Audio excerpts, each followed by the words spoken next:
안녕하세요. 저는 4살 된 딸아이를 가진 평범한 가정주부입니다. 너무 어이가 없고 짜증이 나서 그리 엉망진창이라도 이해를 부탁드려요. 일단 어디서부터 이야기를 꺼내야 할지 정리가 되지 않지만 최대한 간결하게 이야기하겠습니다. 몇 년 전에 제 딸아이가 돌이 될 무렵에 낯선 번호로 어떤 여자에게서 전화가 왔습니다.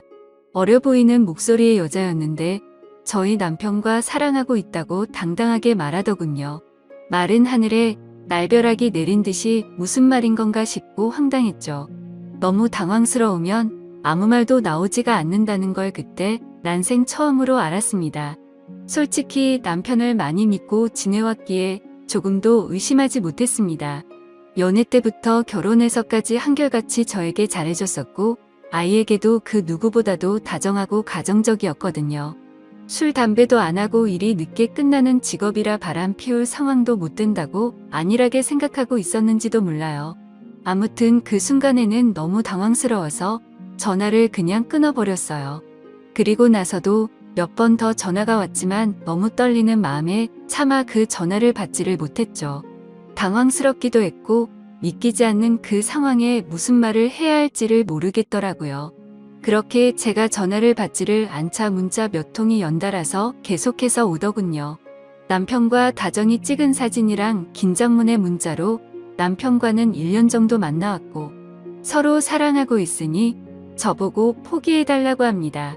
자기는 제 남편 없이는 못 산다면서 왜 그런지에 대해서 구구절절 이야기를 길게도 풀어서 얘기하더라고요.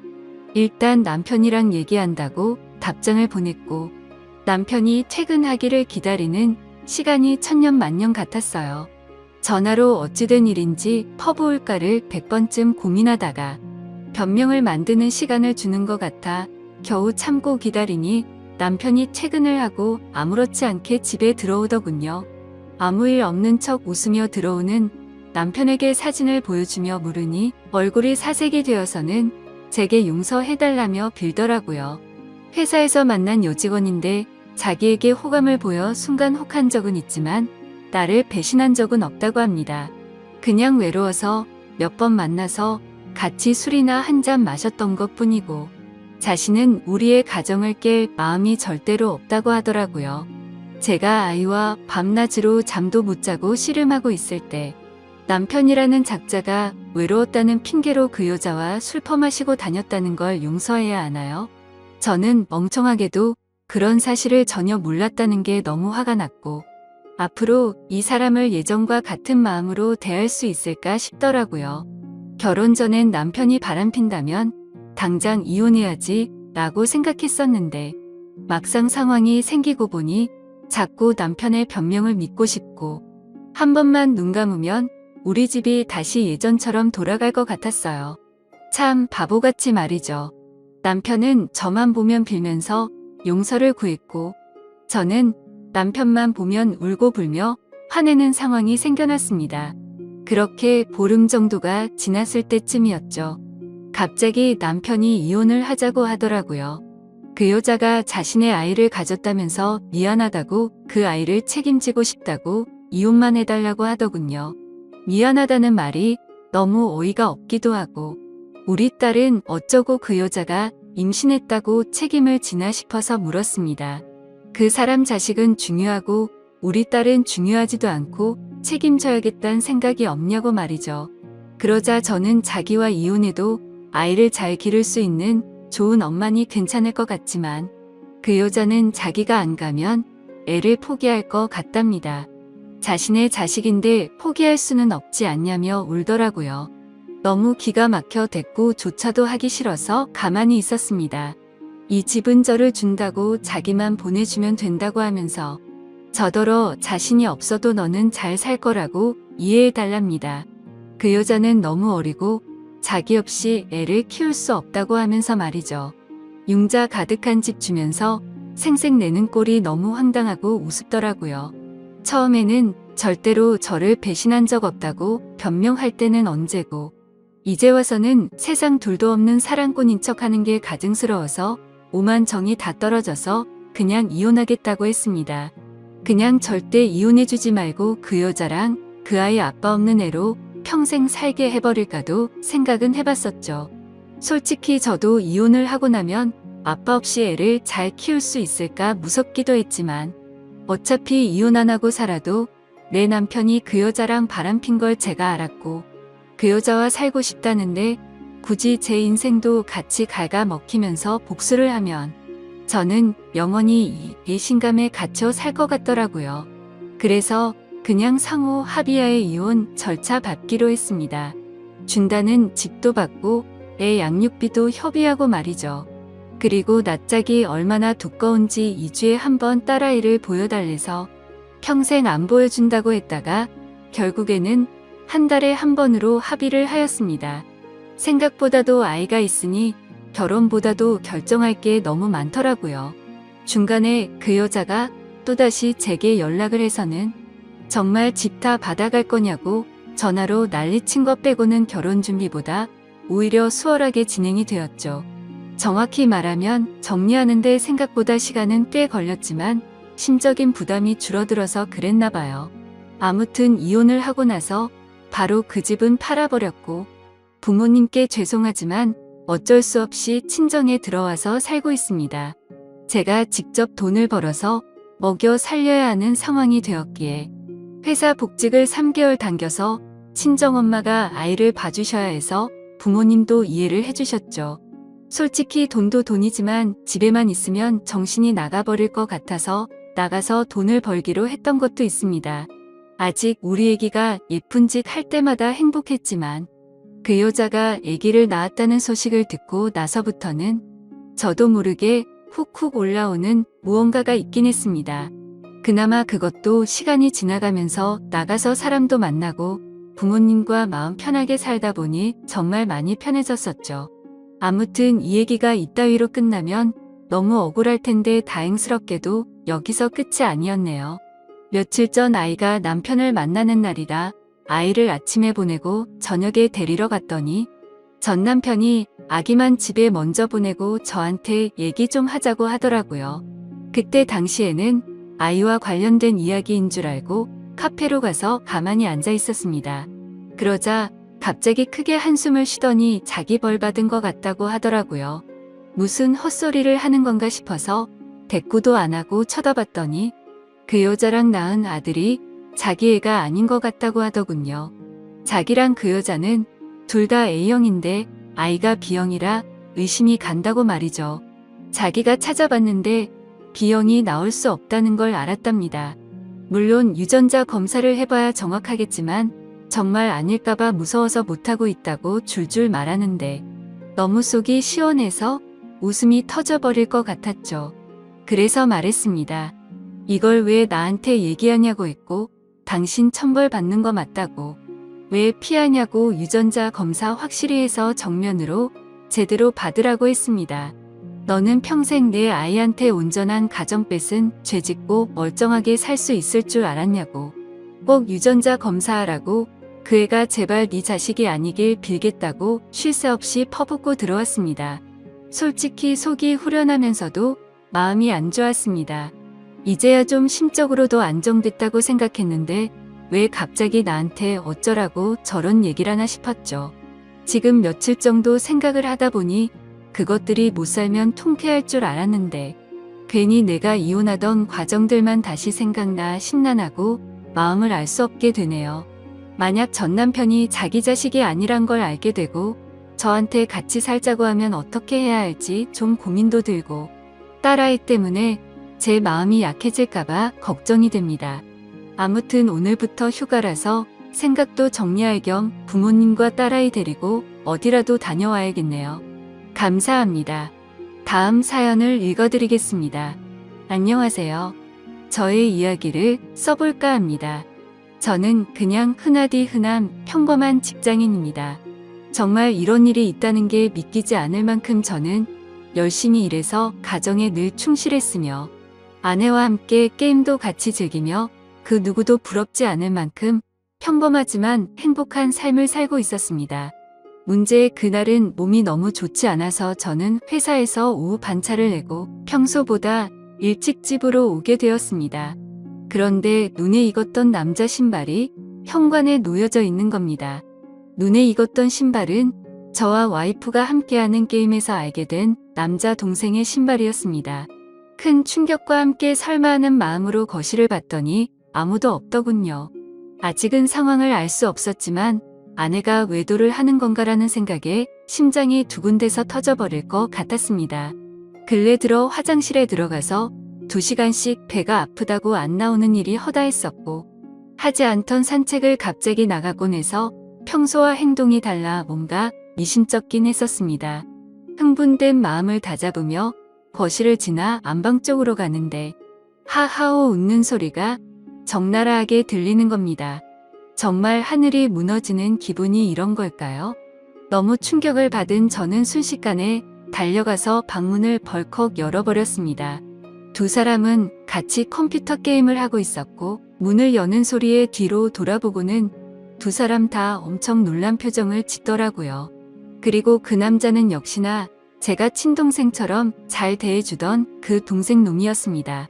일단 마음을 진정시키고 물었습니다. 우리 집에는 무슨 일로 온 거냐고 하니까 제 아내와 같이 컴퓨터 게임을 하려고 놀러 왔다고 하더군요.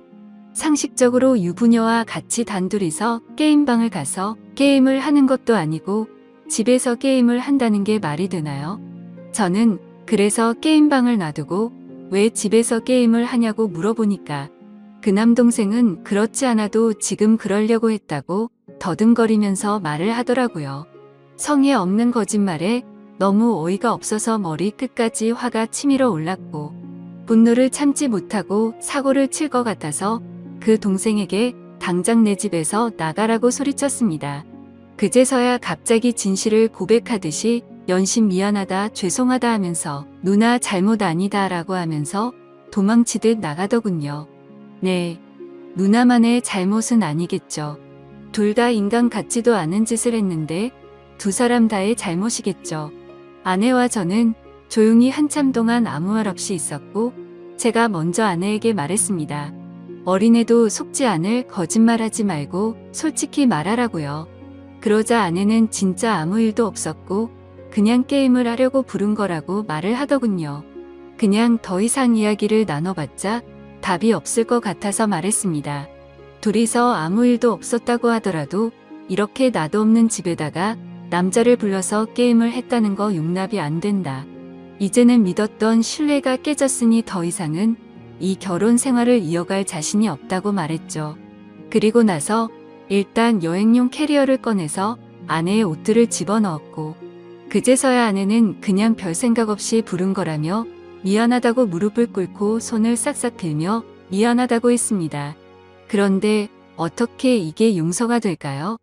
아무 일도 없었다고 하지만 유부녀가 남자를 집에까지 불렀다는 것 자체만으로도 제가 모르는 사이 무슨 일들이 벌어졌을지 알 수도 없는 거고 상상조차 하기가 싫었습니다. 심지어 연애 때부터 절대 이럴 여자가 아니라고 믿고 살아왔기에 충격은 훨씬 더 컸었고 정말 지옥이 있다면 딱 이 심정이겠구나 싶더라고요. 아무튼 아내는 계속해서 미안하다고 같은 말만 반복하면서 버티고 있었고 결국 저는 장인 어른에게 연락을 해 지금 있었던 일 그대로를 말했더니 아무 말씀도 없이 전화를 끈더군요. 저는 그 길로 주차장으로 내려가 차에 타자마자 정말 난생 처음으로 정신을 놓고 펑펑 울어버렸습니다. 그렇게 몇 시간이 지나 장인어른이 집으로 오라고 해서 올라갔더니 술을 드시고 계시더군요. 근데 식탁 앞에 앉자마자 장인어른은 갑자기 삿대질을 하면서 가정도 지키지 못하는 게 네가 그러고도 가장이냐 한심하다 한심해 이러는 겁니다. 정말 충격에 충격을 받았더니 눈알이 뒤집어지더군요. 너무 화가 나서 앞에 있던 유리 물컵을 아래로 내리쳤고 유리 파편에 긁혀서 제 손에서는 피가 흘렀지만 너무 화가 나서 아픔도 느낄 수가 없더군요. 그 모습을 본 장인은 집으로 가시면서까지 고래고래 소리치고 현관문을 발로 차더군요. 정말 어떻게 인간이 이럴 수가 있을까요? 모두가 다 나가고 저 혼자서만 그 집에서 남아서 술을 마셨습니다. 정말 몸이 좋지 않아서 조퇴를 해서 몸 상태가 말도 아니었는데 몸도 마음도 엉망진창인 상태로 웃었다 울었다를 반복하다가 잠이 들었네요. 다음날 저는 아내와 얼굴을 보고서 마무리를 지어야 할 것 같아서 무작정 차를 몰고 아내의 친정댁으로 갔습니다. 근데 아내는 대뜸 한다는 말이 어떻게 매번 오빠만 생각해? 그냥 집에서 게임 좀 한 것 같고 왜 그러냐며 나 좀 내버려둬 라고 하더군요. 정말 낯짝이 두꺼워도 본인이 그따위 짓을 해놓고 어떻게 저런 말을 할 수 있을까요? 정말 마음 다잡고 갔음에도 눈알이 또 뒤집히더군요. 정말 제 아내는 저를 호구로 생각했던 거구나 깨달았습니다. 그래서 저는 물불 가릴 거 없이 다음날 곧장 이혼하려고 법원으로 간다고 두 사람에게 통보를 했고, 그러니 그 동생이었던 놈이 카톡으로 미안하다 어쩐다 하면서 답장이 오더라고요. 그래서 두 사람 언제부터 만난 거냐고 하니까 얼마 안 됐다면서 미안하다고만 하더군요. 그래서 그냥 미안할 필요 없고 앞으로 네가 책임지고 살라고 하니까 누나를 지금 제가 어떻게 책임지냐. 자신은 사라지는 게 맞다며 호기심에 만난 거다 이런 헛소리를 하더군요. 의심이 확신으로 바뀌는 순간이었습니다. 두 사람은 제 예상대로 만나왔던 게 맞았고 증거도 확보가 되었죠. 그래서 그걸 아내에게 보내줬더니 그제서야 문자로 제 얼굴 볼 자신 없다며 상처 줘서 미안하다고 하네요. 저는 혼자서 그 지옥 같은 아파트에 있는데 말이죠. 아무튼 아내에게 이혼 서류 접수할 거니까 그렇게 알라고 했더니 호감을 가고 만났던 건 맞지만 끝까지 아무 일도 없었다고 우기더라고요. 네, 어차피 상관없습니다. 휴대폰 녹음으로 전부 녹음도 해둔 상태이고요. 웬만한 증거는 다 수집해뒀습니다. 카톡, 문자 내용, 입차 내역 등등 말이죠. 근데 증거 수집을 하다 보니 아내가 이 상간남 차를 아파트에 차량 등록도 해놨고 집카드키도 준 것 같더군요. 세부 입차 내역을 보니 3달간 60번은 넘게 오고 갔더군요. 정말 알면 알수록 더 미쳐버리겠더군요. 심지어 그 남자는 백수에다가 동거녀가 있는데도 이걸 숨기고 이따위 짓을 했더라고요. 당연히 그 동거녀에게도 이 모든 사실을 다 밝힐 겁니다. 저는 정말 이 사건에 대해 절대로 그냥 넘어갈 생각이 없고 모든 걸 끝내려고요. 배신감, 자괴감에 치를 떨었고 그래도 사랑하는 아내라 용서를 해줄까도 했지만 적반하장으로 나오는 아내와 처가의 행동에 정말 바닥의 끝을 보고 나서 오히려 제정신이 들었습니다. 천국에서 지옥으로 바뀐 그 집에서 혼자 버티며 저는 더욱더 확고해지고 있네요. 심지어 아내는 제가 직접 모은 증거들을 끝까지 부인하네요. 전 단지 진정성 있는 사과와 반성을 원했는데 말입니다. 정말 뻔뻔하게 마음대로 하라고 하면서 한 번의 실수도 못 넘어가냐며 오히려 저를 치사하다고 생각하더군요. 정말 이 충격적인 일에 너무 힘들어서 정신과 상담을 받았습니다. 전문의 말로는 상당히 위험하다고 심리 검사를 받고 결과를 기다리는 중입니다. 심리 상담자 말로는 이 상황은 자식이나 부모를 잃은 충격과 흡사하다고 하네요. 저 두 사람은 죽었다 깨어나도 제 심정을 절대로 모를 겁니다. 제가 얼마나 죽을 만큼 힘들고 그래도 안간힘을 쓰며 버텨왔는지를요. 그래서 보여줄 겁니다. 전 그들이 얼마나 잘못된 일을 하고 있는 것인지 앞으로 뼈저리게 느끼게 해줄 겁니다. 저를 건드린 건 인생 최대의 실수라고 생각이 들게 해주고 싶네요. 지금까지 제 사연을 들어주셔서 감사드립니다. 다음 사연을 읽어드리겠습니다. 녹두리입니다. 자작이라 하셔도 좋고 멍청하다고 욕을 하셔도 좋습니다. 그냥 어디에든 말하지 않으면 너무 힘들어서 제가 정신이 나갈 것만 같아서 이렇게 글을 씁니다. 5년 동안 전혀 몰랐습니다. 정말 까마득히 모르고 살았던 제가 너무 원망스럽네요. 이 더러운 곳에서 저만 나가면 그만인데 왜 이렇게 눈물이 나는지 모르겠습니다. 아무튼 지금부터 드라마에서도 나오지 않을 법한 제 이야기를 시작할게요. 남편과 신우는 이복남매라고 했습니다. 저는 남편보다 5살이 많았고 신우는 남편보다 7살이 어렸죠. 남편의 친엄마는 남편이 어릴 때 돌아가셨고 새어머니를 평생 엄마처럼 여기며 살았다고 하더라고요. 그리고 그 새어머니와 친아버지 사이에서 태어난 신우가 있었는데 나이 차이가 많아서 그런지 남편은 살뜰하게 신우를 살폈고 신우는 저랑 나이 차이가 많이 나서 그런지 약간의 어린 행동을 하는 것 외에는 그저 무난무탈한 신우였습니다. 아무튼 신우가 18살 되던 해에 새어머니도 돌아가시게 됐고 건축업을 하시는 아버지는 지방에서 봉사가 많아서 한 달에 2~3번 집에 오시고는 했었다고 하더군요. 가끔 도우미 아줌마를 부르기도 하고 남편하고 신우가 청소랑 밥을 해먹으면서 서로 챙기며 살아가던 시절에 저는 남편을 만나서 연애를 했죠. 그때 신우의 나이는 20살이었고 남편의 나이는 27 그리고 저는 32의 나이였습니다. 32살인 저는 27에 남자친구가 나와 결혼해주지 않을까 봐서 전전긍긍했고 어린 신우가 시집을 갈 때까지 같이 살면서 보살펴 주기로 하는 조건을 걸고 제 나이 34에 결혼을 했네요. 신우는 크게 모나지 않고 성격이 무탈한 편이었고 자기 일은 자기가 스스로 하는 편이라 크게 부딪힐 일이 없었습니다. 집은 아버님 명의로 된 45평짜리 아파트였고 여전히 아버님은 한 달에 2~3번만 오셔서는 하루 정도 같이 놀고 먹고 자고는 일 때문에 지방으로 가시곤 하셨죠. 29의 남편은 제 남편이라서가 아니라 누가 보더라도 훈훈한 외모에 능력도 매너도 좋은 남자였습니다. 하지만 그에 비해 저는 그냥 평범한 사람이었고 그나마 내세울 수 있는 건 제 나이에서 3살 정도 어려 보이는 그냥 조금 동안의 평범한 외모입니다. 그래서 그런지 잘난 남편이 불안해서 남편과 연애를 하던 시절부터 항상 외모에 신경을 쓰고 살았고 집안일도 사회생활도 모든 면에서 부족함 없이 완벽한 아내가 되기 위해 무던히도 노력해왔죠. 다행스럽게도 남편은 출장 후에 특별히 술을 먹거나 늦는 일이 없더라고요. 집안일도 같이 해주고 시누이가 시집살이 시키지는 않느냐며 너스레도 떨어주던 자상한 남편이었습니다. 사실 연애할 때 뜻하지 않게 임신이 되어 아이를 낳고자 했지만 그때 결혼할 수 있는 상황이 아니었기에 남편은 평생 동안 꼭 책임져 준다고 약속을 하고 아이를 지웠어요.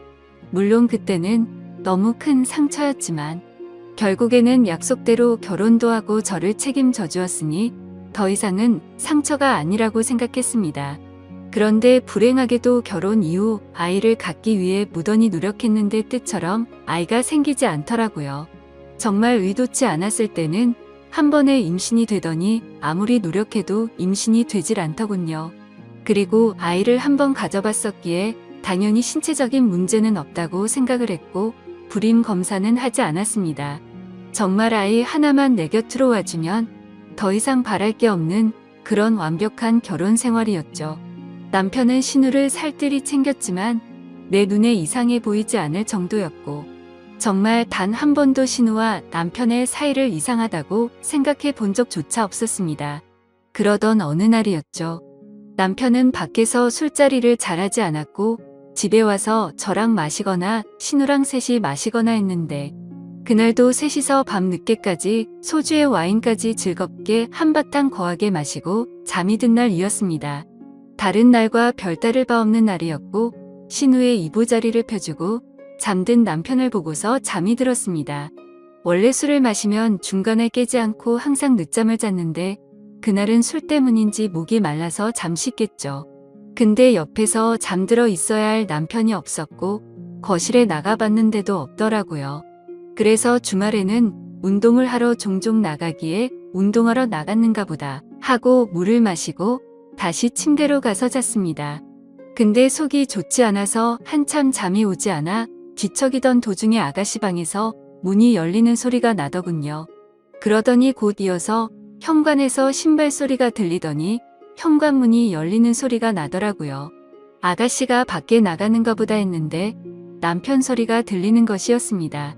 마치 지금 막 들어온 것처럼 말이죠. 하지만 뭔가 순서가 잘못된 것 같아서 이상했습니다. 밖에서 들어오는 거면 현관문이 열리고 신발 소리가 들려야 맞는 건데 신발 소리가 들리고 현관문 소리가 들렸는데 밖으로 나간 사람은 없었죠. 그래서 그날부터 이상한 생각을 지울 수가 없었습니다. 남편은 방으로 들어오더니 밖에 운동을 하러 나갔다 왔다고 말을 했고, 저는 제 스스로 잘못 들은 건데 왜 이렇게 예민하나 싶어서 별 생각을 다 했네요. 아무튼 그날 이후로도 별다른 생각 없이 평범하게 지내고 있었고, 남편이 출장을 간다던 날 아가씨도 때마침 친구들과 여행을 간다고 하더라고요. 그래서 저도 오랜만에 혼자 있는 시간을 만끽하며 휴식을 즐기고 있었습니다. 그런데 그때 때마침 친구에게서 전화가 왔죠. 이태원에서 저와 제 남편을 봤다면서 저를 따라오다가 사람들이 붐벼서 놓쳤다며 지금 어디로 갔냐고 하더군요. 그래서 나는 집에 있고 남편은 출장을 갔다고 말을 해줬습니다. 하지만 나중에 알고 보니 그때 그 당시 남편은 이태원에 있었던 게 맞았고, 친구는 남편 옆에 있는 여자를 당연히 저라고 생각을 했었던 거죠. 왜냐하면 신우이도 나와 같은 갈색 머리에 긴 생머리였고 체형도 비슷했으니깐요. 며칠 뒤 남편이 출장이 끝나고 돌아오는 날이었습니다. 저는 아버지께서 입원했다는 소식에 남편에게 전화를 걸어 병원에 가 있어야겠다고 말을 했고, 남편은 집에 들렀다가 곧바로 병원으로 온다고 해서 저는 서둘러서 병원으로 갔습니다. 걱정과 달리 다행히도 아버지는 아주 가벼운 부상을 당한 거였고, 어머니가 유난을 떠신 거라서 대충 수습을 하고 집으로 돌아갔죠. 남편은 아직까지 집으로 돌아오지 않은 상태였었고, 드레스룸에서 옷을 내려놓고 있는데 남편이 들어오는 소리가 들리더라고요. 저는 순간적으로 반가운 마음에 깜짝 놀래켜 주고 싶었죠. 그래서 드레스룸 불을 끄고 남편이 거실로 오길 기다렸는데 소리를 들어보니 남편 혼자가 아니더라고요. 순간적으로 저는 옷장으로 몸을 숨기게 되었고, 남편은 집안 곳곳 방을 하나하나 열어보며 제가 없음을 확인하는 것 같더라고요. 그러더니 소파에 앉는 소리가 들렸고 두 사람의 대화 소리가 들리는데 정말이지 저는 악몽을 꾸는 것 같았습니다. 이태원의 그 맛집은 과대평가가 됐다면서, 이번에 갔던 여행은 너무 즐겁긴 했는데 혹시나 언니가 의심하진 않을까? 이런 소리가 들리더라고요. 그러자 남편은 그 여자 밀어내서 모른다면서 무슨 일 생기면 자신이 다 책임질 테니 걱정 말라고 하더군요. 너무 억울하고 화가 나서 눈물이 났고 도저히 참을 수 없는 분노에 이성의 끈을 놓아버린 저는 문을 열고 거실로 나갔습니다. 그러자 남편과 신우는 깜짝 놀라서 저를 쳐다보는데 정말 짐승이 따로 없는 것 같았습니다. 저는 남편의 멱살을 잡고 어떻게 된 거냐고 소리를 질러댔고 저를 뿌리치더니 그 둘은 아무 말 없이 집을 나가더군요. 그날 이후로 이틀 동안 그 둘은 돌아오지 않았고 제 연락도 받지를 않았습니다. 그래서 저는 이틀 동안 연차를 쓰고 집에만 있다가 3일째 되는 날 출근을 했죠. 그리고 퇴근하고 집에 돌아와 보니 제가 출근한 건 어찌 알았는지 집에 다녀간 흔적들이 보였습니다. 그렇게 남편을 기다린 지 5일 만에 남편이 집으로 들어와서 얘기를 하자며 들어오더라고요. 저는 그 기간 동안 마음을 좀 추스린 상태였고 차분히 대화를 하자고 하니 남편은 입을 열었습니다. 신우는 아무 잘못이 없고 지금 벌어진 모든 일은 다 자기 잘못이라고 하네요.